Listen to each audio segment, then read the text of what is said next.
할렐루야. 6월 25일 금요일 기도 영상 시작하겠습니다. 오늘 말씀은 잠언 29장 1절에서 14절입니다. 잠언이 1장에서 24장까지 먼저 만들어졌고요. 그 다음에 29장까지 히스기야 시대 때 5장이 첨부가 되어서 1차적인 그런 또 잠언, 2차적인 그런 잠언이 되었죠. 오늘 솔로몬의 그런 잠언을 우리 이렇게 마치게 됩니다. 오늘은 3절, 11절, 14절 함께 살펴보도록 하겠습니다. 3절. 지혜를 사랑하는 아들은 아버지를 기쁘게 하지만 창녀에게 드나드는 아들은 재산을 탕진한다. 여기서 아들이란 말을 너무 강조하지 않아서 그냥 지혜를 사랑하는 자는 그의 아버지를 기쁘게 하지만 음녀와 함께하는 자는, 창기와 함께하는 자는 그의 재산을 탕진한다. 이렇게 번역하는 게 더 좋을 것 같습니다. 처음에 이 말씀을 받으면 우리의 마음 가운데서 창기와 함께하고 음녀와 함께하는 그런 사람들이 많지 않을 것입니다. 그러니까 이게 우리하고 무슨 상관이 있겠나 이렇게 생각하기가 굉장히 쉽죠. 그런데 우리는 잠언을 읽으면서 계속 영적인 그런 관점으로 하나님의 그런 그 말씀을 보고 받는다 하는 것을 계속 훈련해야 되지요. 지혜를 사랑하는 그런 사람 무엇입니까? 예수님을 사랑하고 주의 복음을 사랑하고 성령 충만하여서 하늘 아버지를 기쁘게 하는 그런 사람이지요. 그렇다면 창기에게 드나드는 그런 사람은 어떤 사람입니까? 세상에 그런 쾌락을 쫓는 그런 사람이죠. 우리가 기본적으로 생각할 때 나는 음료와 함께하지 않는다 그렇게 생각할 수 있겠지만 우리가 그런 그 마음 가운데는 쾌락을 좋아하는 그런 그 마음들이 있죠. 세상으로 나가고자 하는 그런 그 마음들이 굉장히 많이 있죠. 그런데 이 대비가 참 재미있는 것입니다. 지혜를 사랑하면 당연하지요. 하나님의 영을 사랑한다면 하늘 아버지를 기쁘게 하겠지요. 그런데 우리가 세상의 쾌락을 쫓아가면 그것이 재미있을 것 같다, 행복할 것 같다 그러고서 쫓아가는 것인데 실제로는 우리의 그런 재산을 탕진하면서 우리의 그런 삶은 더 어렵게 된다는 것입니다. 그러니까 지혜를 사랑하는 것이 세상에서 볼 때는 참 재미없는 것 같은데 사실은 거기에도 행복이 있고 진정한 그런 쾌락, 그것이 거기에 있다는 것입니다. 하나님이 주시는 그런 행복이 거기에 있다는 것입니다. 그래서 이 대비가 지혜를 사랑하는 그런 사람이 하늘 아버지를 기쁘게 하는구나. 그 기쁘게 하는 가운데 우리의 그런 삶은 정말로 풍성해지고 재산을 탕진하는 것이 아니라 재산을 잘 모아가는 그런 삶이 될 것이다 생각할 수 있는 것이죠. 그래서 우리의 마음 가운데 하나님을 섬기면서 하나님이 주시는 복 가운데서 우리의 삶이 더 풍성한 그런 삶이 되도록 노력을 해야겠습니다.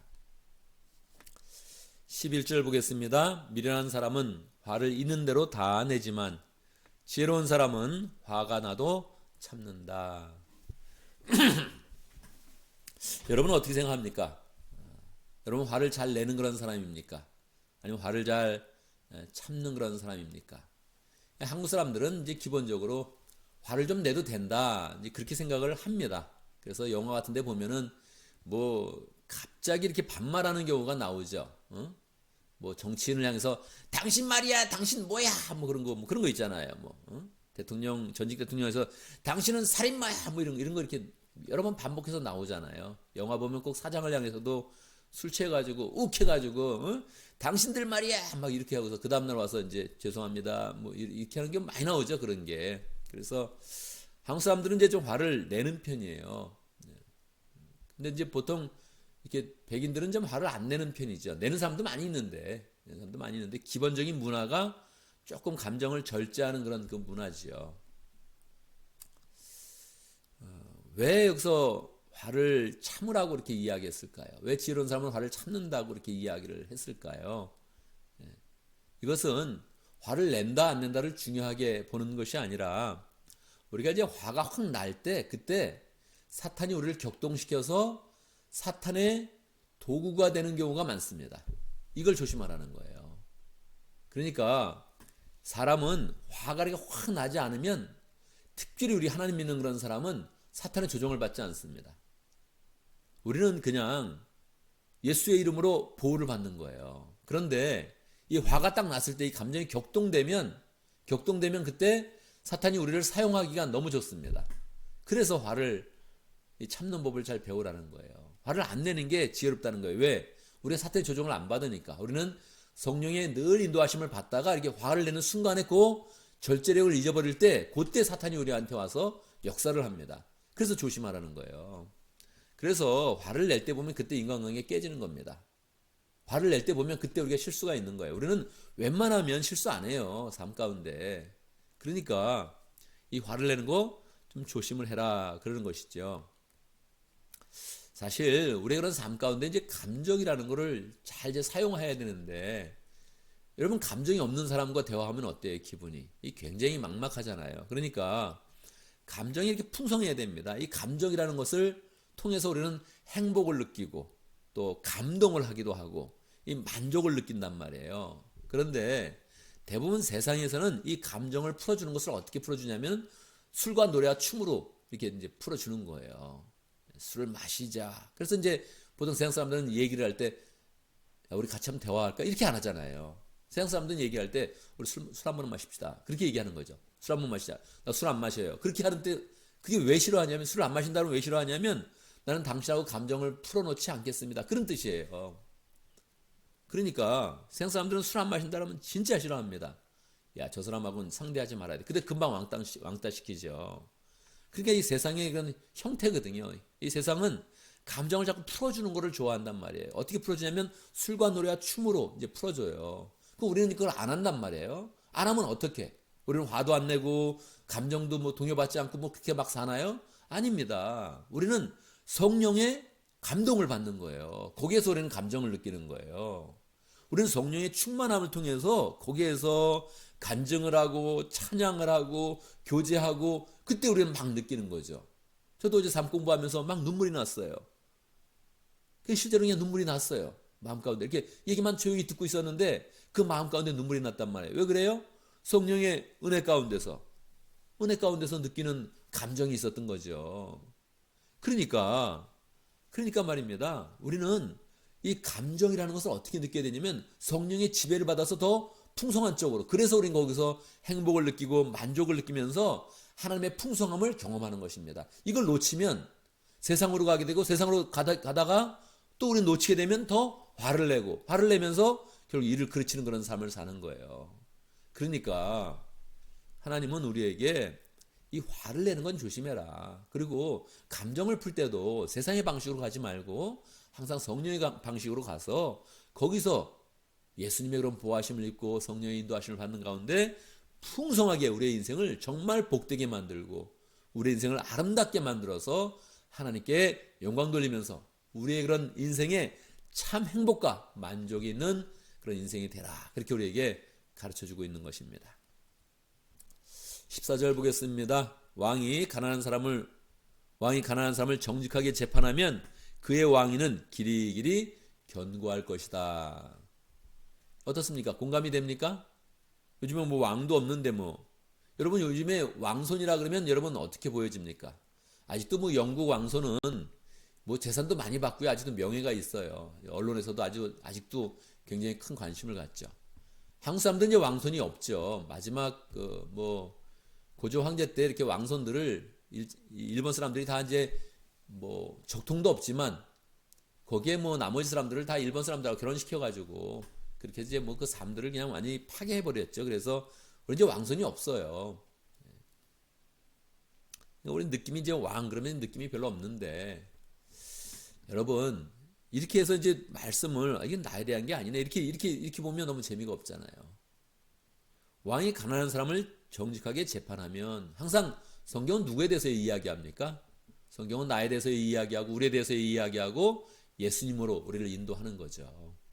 그러니까 이 왕은 뭐 당시로 생각하면 분명히 왕이겠어요. 근데 현대인들은 어떻습니까? 현대인들은 다 자기가 왕입니다. 그렇지 않아요? 다 자기가 왕처럼 생각하죠. 우리 용돈 누구 마음대로 씁니까? 우리 마음대로 쓰죠 뭐. 우리 생활비 누가 마음대로 씁니까? 우리 마음대로 쓰죠. 그게 왕이지 뭐예요? 우리의 집안, 우리의 가족 누구 마음대로 꾸미고 누구 마음대로 이렇게 생활 경영을 합니까? 다 우리가 왕이죠. 우리 직장 누가 정합니까? 내가 정하죠. 뭐. 내가 왕 아닙니까? 우리 시간 누가 결정해서 사용합니까? 내가 결정해서 사용하죠. 그러니까 우리는 항상 왕이죠. 우리는 교회 선택도 내 마음대로 합니다. 그렇지 않아요? 어느 교회 다닐까? 내가 정하죠, 뭐. 마음에 안 들어. 나 교회 옮길 거야. 뭐 교회 옮겨버리는 거죠, 뭐. 다 내가 왕 아닙니까, 그게. 그러니까 우리는 모든 그런 삶들을 왕처럼 그렇게 사용하고 있는 거예요. 그렇게 생각하고 살고 있는 거예요. 그러니까 이 말씀은 분명히 우리에 대한 것입니다. 왕이 가난한 사람을 정직하게 재판하면 우리가 사용할 수 있는 그런 그 부분이 왕처럼 결정할 수 있는 그런 부분이 많이 있는데 그것들을 항상 내 결정이 나만 좋게 만들면 내 이기심으로 사용하면 하나님이 어떻게 한다고요? 그의 왕위는 길이길이 견고할 것이다. 그러니까 내 마음대로 사용하면 어떻게 한다고요? 길이길이 견고하지 못할 것이다. 넌 망할 것이다. 그러는 거죠. 그러니까 우리가 왕처럼 선택할 수 있는 것도 많고 자율권도 많이 있습니다. 그걸 뭐 우리 현대인의 삶 가운데 절대 포기할 수 없을 거예요. 그러니까 나는 계속 왕처럼 살 것인데 내 영역 가운데 내 삶의 영역 가운데는 왕처럼 살 것인데 그때마다 계속 가난한 사람을 배려하고 다른 사람을 섬기고 그러면 하나님이 어떻게 한다고요? 우리의 그런 왕위를 길이길이 견고하게 만든다는 거예요. 그런데 내가 왕이라고 해서 내 마음대로 사용하고 내가 좋은 대로 결정하고 가난한 사람들은 무시하고 이렇게 하면 우리의 왕위는 끝장난다는 것입니다. 그래서 우리의 인생은 다 내 것 같지만 우리는 늘 뭘 끝을 바라보고 사는 그런 존재입니다. 그렇지 않습니까? 우리의 그런 젊음이 얼마나 가겠습니까? 우리가 가진 그런 고난이 얼마나 가겠습니까? 우리는 기한을 가지고 사는 그런 존재예요. 그래서 우리 그런 삶 가운데 그냥 뭐 내가 왕이다, 나 무서운 거 없다 이렇게 사는 것이 아니라 항상 우리는 권위를 느끼면서 살아야 됩니다. 하나님의 권위 항상 우리는 그 속에서 두려움을 가져야 되고 하나님이 주신 그런 권위들 앞에서 두려움을 가져야 되고 심지어는 하나님은 세상도 하나님의 그 권위를 주었다 이렇게 이야기합니다. 그래서 권위에 복종하라 그러는 거예요. 그래서 우리가 늘 왕이다 이렇게 살면서 마음대로 살면 우리의 그 왕이 금방 끝장납니다. 그러나 우리가 겸손한 마음을 가지고 정말로 다른 사람을 배려하면서 섬김의 그런 삶을 살면 우리의 왕위는 길이길이 견고할 것입니다. 자, 오늘도 말씀을 통해서 기도 제목을 붙잡습니다. 우리가 화를 참고 정직하게 행하며 하나님의 권위 앞에서 늘 살아가서 하나님의 축복이 우리의 그런 삶 가운데 늘 넘치는 복된 삶이 될 수 있도록 그렇게 함께 기도하겠습니다. 오늘 목장을 위해서 기도하는데 동아시아 목장을 위해서 기도하겠습니다. 홍성준 목자님, 김순진 목녀님 그리고 목원들과 신웅섭 선교사님 위해서 함께 기도하겠습니다. 오늘 금요일 맞이했습니다. 교회를 위해서 기도할 때 우리 목장 모임 다 각 목장들이 은혜 가운데 잘 목장 모임을 할 수 있도록 기도하고 오늘은 특별히 6월 25일입니다. 6.25 아닙니까? 우리에게 사실 거의 잊혀진 전쟁이죠. 이제 뭐 이 전쟁을 얘기하는 사람도 많지 않은데 이게 뭐 아직 우리의 그런 민족의 아픈 상처로 남아있고 아직도 분단되어 있지 않습니까? 우리는 기도할 때마다 통일을 시켜달라고 간절하게 기도해야겠습니다. 평화 통일, 하나님의 은혜가 있는 그런 통일을 잘 이루어야겠는데 우리 한번 또 민족을 위해서 함께 기도하는 시간 갖도록 하겠습니다. 제가 먼저 기도하고 함께 또 기도하는 시간 갖습니다. 기도합니다.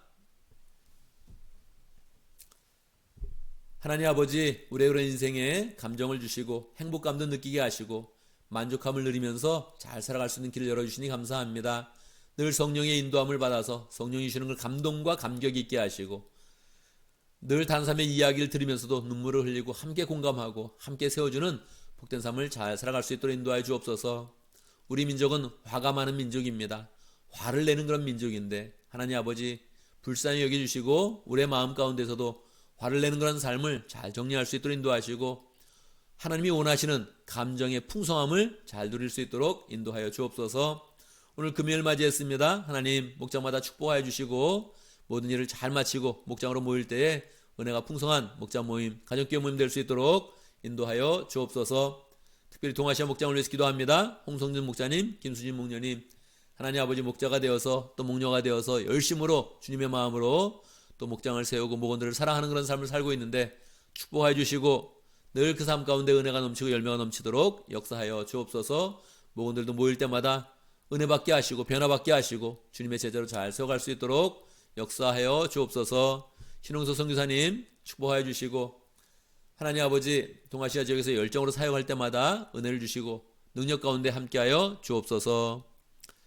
하나님 아버지 오늘 또 6.25를 맞이했습니다. 주님께서 함께해 주시고 우리에게 점점 잊혀져가는 그런 전쟁인데 아직도 우리 민족 가운데는 상처도 있고 위협도 있습니다. 불쌍히 해주시고 평화통일을 잘 이룰 수 있도록 인도하시고, 하나님 주의 은혜 가운데 평화통일을 잘 이루어서 주님 앞에 쓰임받는 민족 될 수 있도록, 복음으로 일어서는 민족 될 수 있도록 축복하여 주옵소서. 주의 은혜 가운데 오늘 하루를 또 시작합니다. 주의 성령 가운데 함께 하시고 모든 일 가운데 동행하시고 주의 능력으로 역사하시며 함께하여 주옵소서. 예수님의 이름으로 기도드리옵나이다. 아멘.